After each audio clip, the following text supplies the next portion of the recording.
اللہ اور اللہ کے رسول کی منشا یہ ہے کہ کوئی مسلمان غریب نہ رہے، کسی کی آنکھوں میں آنسو نہ آئیں، کوئی خوشیوں سے محروم نہ رہے۔ کبھی زکوٰۃ کا سلسلہ، کبھی عشر کا سلسلہ اور کبھی فطرانے کا سلسلہ، یہ غریب پروری ہے، اور غریب مسلمانوں کے لیے یہ اسودگی اور آسانیاں پیدا کرنے کے لیے ہے۔ صدقہ فطر یہ اس لیے ہے کہ جو روزے میں کمیاں ہیں اس کی بدولت اللہ تعالیٰ وہ دور فرما دے، اور جیسے زکوٰۃ کے معاملات ہیں فطرانے کے وہ معاملات نہیں ہیں۔ جو صاحب نصاب ہے اس کے پاس مال ہو اور اس پہ سال گزر جائے تو پھر اس کی زکوٰۃ ہے، لیکن فطرانے کی کیفیت یہ نہیں ہے۔ فطرانہ اگر بندے کے پاس ایک دن کا بھی رزق روزی ہے، 2-4 دن وہ گزارا کر سکتا ہے تو اسے فطرانہ دینا چاہیے۔ زکوٰۃ کے حوالے اور ہیں، وہ مال پہ سال گزرنا ضروری ہے، یہاں پہ سال گزرنا ضروری نہیں ہے۔ عید کی نماز سے پہلے بھی اگر وہ صاحب نصاب ہو گیا اور اس کے پاس مال موجود ہے تو وہ اس کو فطرانہ ادا کرنا چاہیے۔ پیر صاحب یہ کیا عید کی نماز ادا کرنے سے پہلے ادا کرنا چاہیے؟ جی پہلے ادا اس لیے کرنا چاہیے کہ جو غریب ہیں، جو مستحقین ہیں، وہ عید کی خوشیوں میں شامل ہو جائیں، بلکہ چاہیے تو یہ کہ ماہ رمضان میں ہی ادا کر دیا جائے تاکہ غریب اور مستحقین خریداری کر لیں، اپنے معاملات میں اسودگیاں اور آسانیاں پیدا کر لیں۔ نبی کریم علیہ السلام اس کی تاکید فرماتے تھے، اور مفتی اعظم پاکستان مفتی منیب الرحمان صاحب نے دامت برکاتہم العالیہ نے آپ نے 320 روپے فی فرد کے حساب سے فطرانہ مختص فرمایا، ایک فرد کا 320 روپے فطرانہ ہے، اور جتنے افراد خانہ ہیں۔ اور اس میں یہ بھی چیز ہے کہ اگر ایک بندے کے کچھ عزیز یا بیٹے یا کچھ بھائی باہر کے ملک میں ہیں تو اگر وہ ادھر دے دیتے ہیں، فطرانے کی ادائیگی کر دیتے ہیں، تو پھر یہاں ادائیگی نہیں ہوگی، اور اگر وہ وہاں نہیں کرتے تو پھر وہ یہاں پہ ادا کر سکتے ہیں۔ پیر صاحب ایک اور جاننا چاہوں گا، ناظرین کے علم میں اضافہ ہو جائے گا، ہمارے علم میں بھی اضافہ ہو جائے گا۔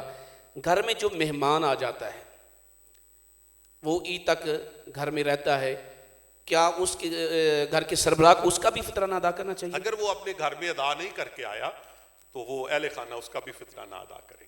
تو ایسا بھی تو ہو جاتا ہے نا کہ پیچھے گھر والے بھی ادا کر دیتے ہیں، جہاں آیا ہوتا ہے وہ بھی ادا کرتے ہیں۔ ایک جگہ ہی ادا ہونا ہے، اگر اس کے گھر والوں نے ادا کر دیا تو پھر یہاں نہیں ادا کریں گے، اور اگر وہاں نہیں ہوا تو پھر وہ یہاں پہ ادا کیا جائے گا۔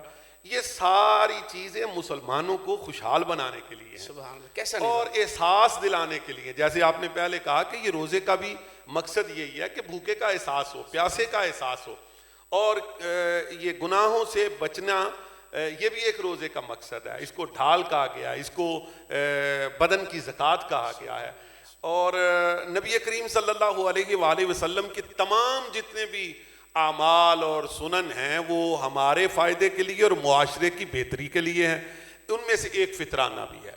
تو نماز عید کے حوالے سے بھی میں ذکر کرنا چاہتا ہوں کہ احباب کو نماز عید کا طریقہ بھی آنا چاہیے۔ واہ واہ سبحان اللہ، کیسا موضوع، یہ بھی بڑا ضروری ہے۔ اور میں حیران ہوتا ہوں کہ روزانہ 5 جنازے پڑھے جاتے ہیں تو ہر جنازے پہ امام صاحب کو، خطیب صاحب کو وہ جنازے کی نا نیت سنانی پڑتی ہے۔ نیت 10 دیو جی، ایک بار اس طرح ضرور آواز آتی ہے۔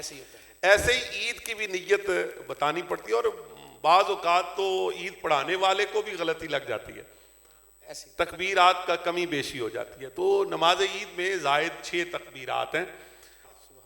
پہلی رکعت میں تکبیر تحریمہ کے بعد ثنا پڑھنے سے کے بعد سورہ فاتحہ کے آغاز سے پہلے 3 تکبیرات کہنی ہے، اور کانوں کی لو تک ہاتھ اٹھا کے ہاتھ کھلے چھوڑ دینے ہیں، پھر اللہ اکبر کہہ کے کانوں کی لو تک ہاتھ اٹھا کے کھلے چھوڑ دینے ہیں، اور پھر اللہ اکبر کہہ کے کانوں کی لو تک ہاتھ اٹھا کے پھر ہاتھ باندھ لینے ہیں، سورہ فاتحہ اور دیگر سورت پڑھنی ہے، پھر رکوع کرنا ہے، اور دوسری رکعت میں رکوع جانے سے پہلے 3 تکبیرات یہ کہہ کے پھر رکوع میں جانا ہے۔ یہ تکبیرات واجب ہیں، یہ 6 زائد تکبیرات ہیں، یہ واجب ہیں، اور ان میں سے اگر کچھ چھوٹ جائے تو سجدہ صاحب کے ساتھ وہ نماز عید ادا ہو جائے گی۔ ماشاءاللہ ماشاءاللہ۔ ناظرین کرام، قبلہ نے بہت اچھے انداز میں صدقہ فطر کے متعلق بھی، اس مسئلے کے متعلق بھی روشنی ڈالی، اور خصوصاً نماز عید جو اکثر ہم لوگوں کو نہیں آتی ہوتی، اس کے طریقے کا نہیں پتہ ہوتا اور ہم بھول بھی جاتے ہیں، اس کے متعلق بھی قبلہ پیر صاحب نے بہت اعلیٰ انداز میں ہمیں سمجھانے کی، سکھانے کی کوشش کی۔